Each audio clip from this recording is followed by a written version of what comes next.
ছবি দেখতে পাচ্ছেন, একেবারে নদীর পাড় ঘেঁষে নদীর চর দখল করে বেআইনি ভাবে এই হোটেল গড়ে তোলা হয়েছে।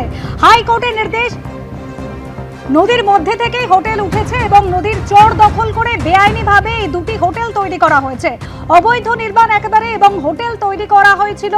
জনস্বার্থ মামলা দায়ের হয়, তারপর পুরসভার পক্ষ থেকে নোটিশ দেওয়া হয় যে অবিলম্বে এই দুটি বেআইনি হোটেল ভাঙতে হবে। আর তারপর পুরসভার কর্মীদের উপস্থিতিতে বুলডোজার দিয়ে ভাঙার কাজ শুরু হলো আজ।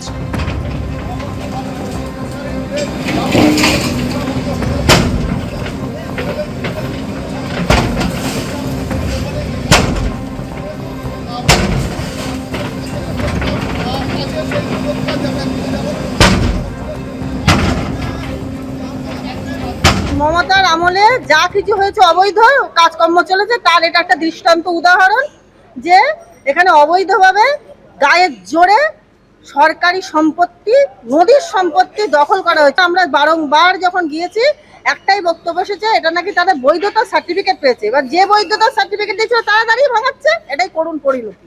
পুরো নদীর ইচ্ছামতো নদীর ওপরে। আর শুধু এই গেস্ট হাউসগুলো শুধু একটা গেস্ট হাউস দেখলে হবে না, এটা ছিল দুর্নীতির আখড়া। একটা বর্ডার সংলগ্ন এলাকায় এইভাবে তৈরি হয়েছিল, যেটা রাতের অন্ধকারে চলতো। এখানে বেআইনি ব্যবসা সারা দিনই এখানে চলতো, দেহ ব্যবসা, যেটা আপনাদের সামনে বলতে আমাদের লজ্জিত হচ্ছে একজন মহিলা হিসেবে।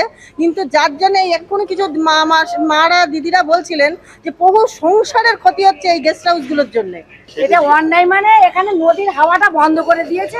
মানুষ আজকে প্রকৃতির হাওয়া খেতে আসতো এখানে, এখানে এসে এখন গরম লাগছে, সেই হাওয়াটা আর নেই, গরম করে দিয়েছে। আর একটা পাকা বাড়ি মানে গরম সৃষ্টি হয়, আর সেই গরমে আমরা আতারি ঘাতারি করছি।